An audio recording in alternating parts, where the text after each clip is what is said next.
Bagaimana cara solat Nabi Isa alaihissalam? Saya tidak tahu ya. Tetapi para anbiya mereka solat, para nabi mereka solat. Ya, mereka solat ya. Tapi bagaimana cara mereka solat sehari berapa kali? Saya tidak tahu ya. Tidak dijelaskan dalam hadis-hadis yang sahih. Tapi kita yakin para nabi mereka solat dan mereka tunduk kepada Allah Subhanahu wa taala. Adapun bagaimana cara solat mereka, berapa kali dalam sehari, kita enggak tahu. Bahkan Nabi Ibrahim disebutkan waktu Sarah diambil oleh Raja Mesir, dia pun solat. Dia pun apa? Solat.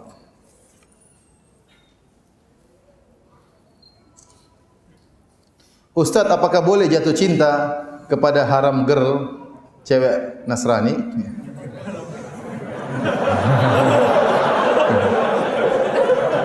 Ente cari saja halal girl. Haram girl tinggalkan, syubhat girl tinggalkan. Jadi para hadirin ya. Ya akhi, masih banyak cewek-cewek muslimah yang menanti antum. Yang bertakwa kepada Allah, yang memakai kerudung, yang pakai jilbab, di antara mereka ada yang bercadar menanti sentuhan antum. Antum malah cari haram girl. Ya. Kalau sudah tidak ada baru ente cari, enggak apa-apa. Ajak saya kalau sudah tidak ada. Masih banyak bergelimpangan, masih banyak apa namanya bunga-bunga apa namanya bertebaran, masih banyak. Kumbang-kumbangnya kemana? Kambing-kambingnya kemana?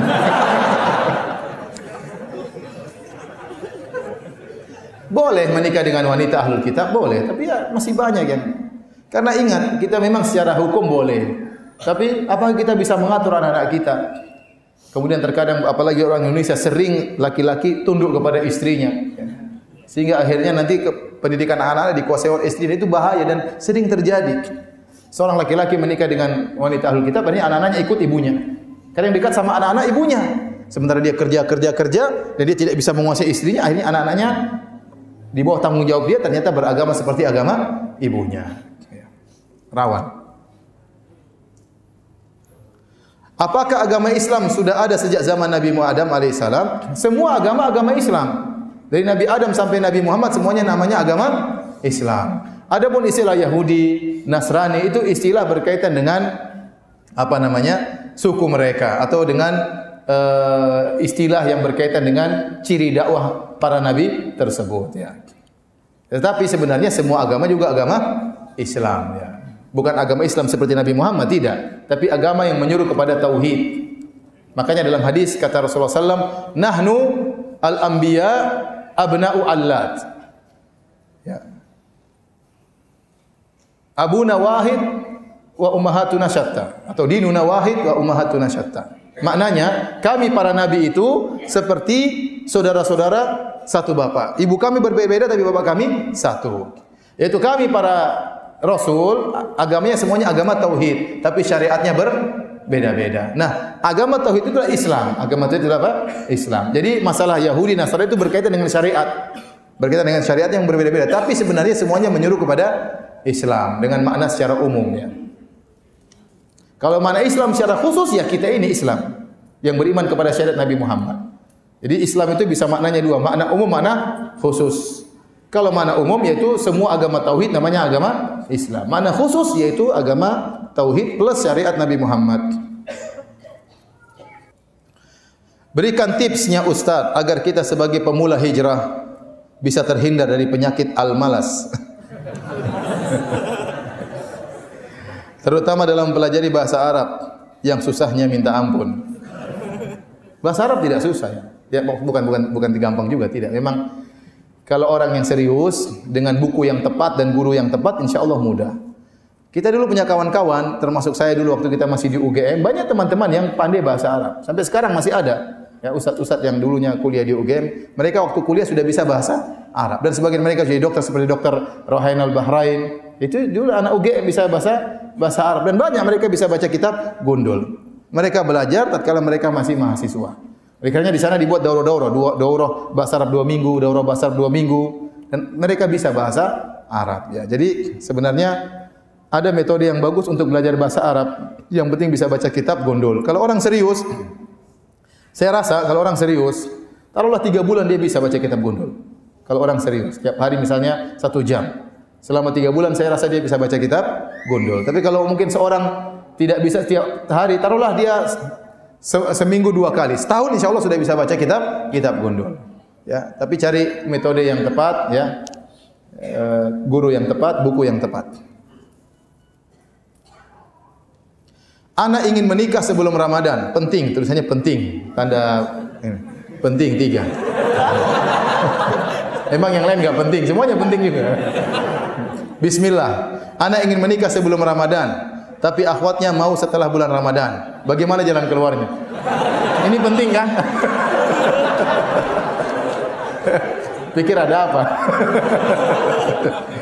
Ya ente atur sama calon ente, mau sebelum sesudah terserah ente ya. Terserah ya, mau sebelum sesudah. Ya. Kalau sebelum Ramadan, hati-hati pas Ramadan. Ya, jangan sampai melanggar di siang hari. Kalau setelah Ramadan berarti masih lama. Ya, diskusikan sama akhwatnya bagaimana. Ini aja baru awal sudah ribut, bagaimana kalau sudah menikah? Diskusikan baik-baik, diskusikan baik-baik. Begini tidak perlu ribut ya. Tanya akhwat kenapa harus setelah Ramadan. Diskusikan.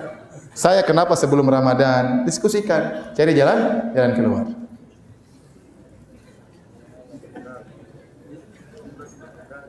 Hukum poligami tanpa sepengetahuan istri pertama. Apa maksudnya tanya begini? Dia sudah tahu jawabannya, cuma dia tanya-tanya saja. Apakah bagaimana dulu lulus di Universitas Madinah dan sampai jadi pengajar di Masjid Nabawi? Ada amalan khususnya? Saya tidak ingat ada amalan khusus ya. Saya rasa itu rezeki dari Allah Subhanahu wa taala. Ustaz-ustaz yang lebih pintar dari saya banyak ya. Ustaz-ustaz yang lebih hebat juga dari saya banyak ya. Tapi kebetulan waktu dibuka pengajaran tersebut mereka sudah lulus. Pas saya lagi di situ belum lulus ya. Ya alhamdulillah itu namanya rezeki dari Allah. Tapi sebenarnya itu beban bagi saya, tanggung jawab yang besar. Ya. Saya setengah-setengah berat juga jalaninya ya. Mudah-mudahan diberi kekuatan dari Allah Subhanahu wa taala.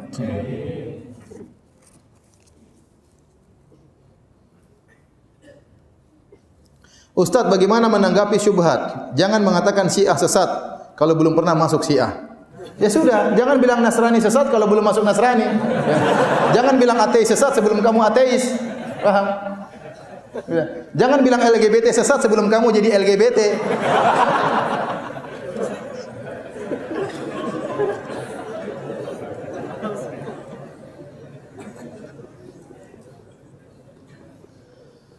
Bagaimana wujud dan sosok Dajjal sebenarnya? Apakah sosok Dajjal itu sudah berada di tengah-tengah masyarakat di zaman sekarang ini?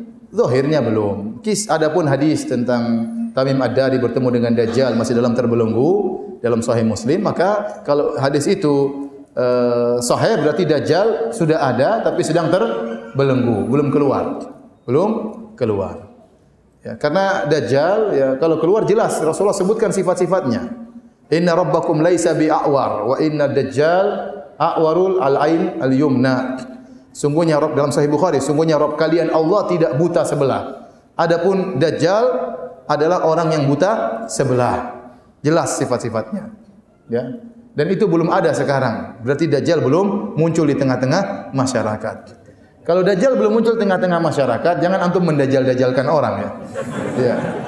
Ada yang misalnya mengatakan, "Oh, presiden negara itu Dajjal dia."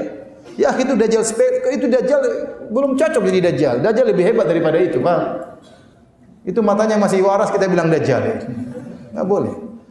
Ada orang di Yahudi lahir matanya cuma satu, itu Dajjal. Oh, kasihan orang cacat dibilang Dajjal.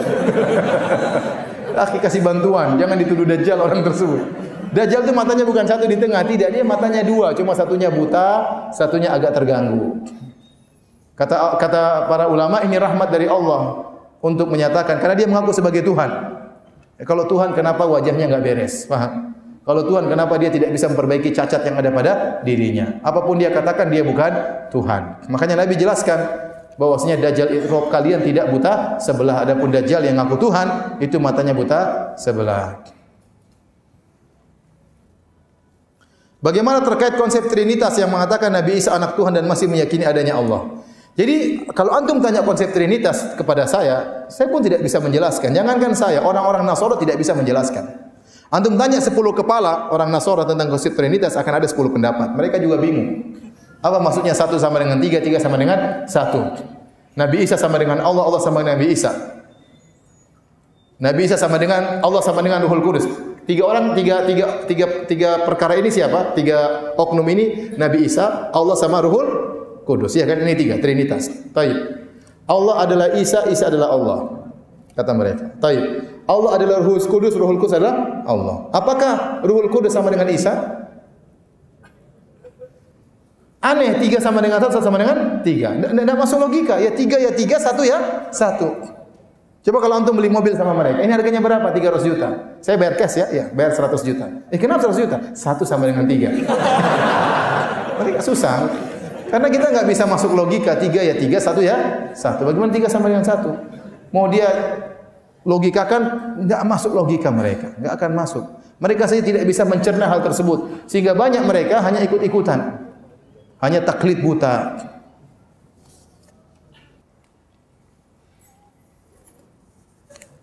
Kenapa menunggu akhir zaman untuk menunjukkan kebenaran kontroversi tersebut? Sekarang sudah Allah tunjukkan juga. Cuma orang baru terbuka matanya semuanya kalau Nabi Isa turun benar-benaran, paham? Sekarang kita sudah menunjukkan itu enggak benar. Yang benar orang Islam versi umat Islam. Ya. Kenapa Nabi Isa enggak turun sekarang? Itu urusan Allah Subhanahu wa taala. Kenapa Dajjal enggak keluar sekarang? Kenapa antum enggak mati sekarang? Kenapa enggak kiamat sekarang? Itu urusan Allah Subhanahu wa taala. Apakah foto wajah Yesus sama dengan Nabi Isa? Siapa yang pernah foto Yesus? Tidak ada. Nabi Isa itulah Yesus versi orang Nasrani. Kita Nabi Isa. Adapun lukisan-lukisan itu berbeda-beda. Ya. Mungkin kalau antum melihat Yesus di Afrika agak hitam-hitam sedikit, Yesus di Eropa agak pirang-pirang sedikit, Yesus di Indonesia, mungkin Yesus di Cina lain lagi. Tergantung siapa yang melukis. Ya. Tidak ada patokannya. Ya. Enggak ada patokannya. Yang jelas kebanyakan mereka lukis Yesus berjenggot. Ya. Rata-rata Yesus apa? Berjenggot. Saya enggak tahu Yesus versi Cina jenggotnya ada atau tidak. Ya. Tapi maksud saya, ya, enggak tahu yang mana ya, yang mana karena enggak ada yang pernah foto. Bagaimana cara menasihati berdakwah kepada teman yang beragama Nasrani tanpa menyinggung perasaan? Ya, itu yang susah ya. Ya, antum dialog. Jadi kalau antum, saya bilang antum dialog sama orang Nasara, jangan berdialog masalah babi, jangan berdialog masalah apa namanya? Langsung masalah Tuhan. Karena itu intinya, percuma ente debat sama dia, ente menang babi ternyata haram, khamar ternyata haram, enggak ada faedahnya. Ente bicara langsung masalah apa? Masalah Tuhan. Ini kita dialog sama ente bicara Tuhan ya. Benarkah Nabi itu Tuhan? Sudah dialog, buka Injil. Ente sebenarnya mudah, ente baca literatur, banyak tulisan di internet. Yesus bukan Tuhan. Baca, tinggal datangkan Yesusnya. Tuhan kenapa dia takut? Tuhan kenapa dia lapar? Tuhan kenapa ketiduran? Bahaya kalau Tuhan ketiduran. Banyak dalam Injil-Injil ya. Sudah ente dialog.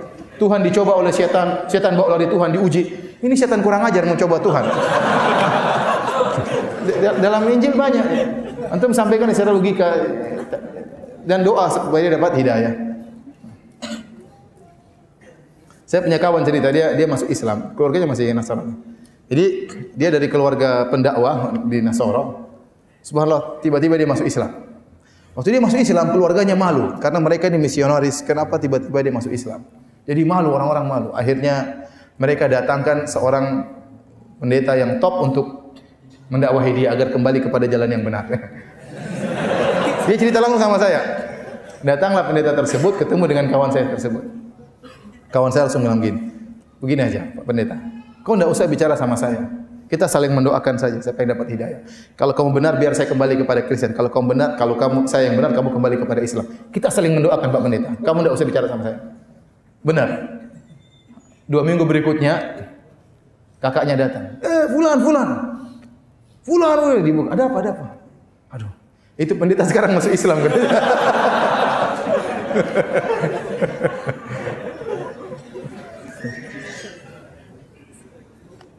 Bagaimana caranya bermuamalah berinteraksi dengan orang non muslim? Ya, apa non muslim kita? Nabi dulu berinteraksi dengan orang Yahudi, Nabi jual beli dengan orang Yahudi. Selama mereka baik, kita beramah-tamah dengan mereka, kita bergaul dengan mereka, kita berboleh sama mereka. La yahnakumullahu alladziina lam yuqatilukum fid din wa lam yukhrijukum min diyarikum an tabarruhum wa tuqsitu ilaihim.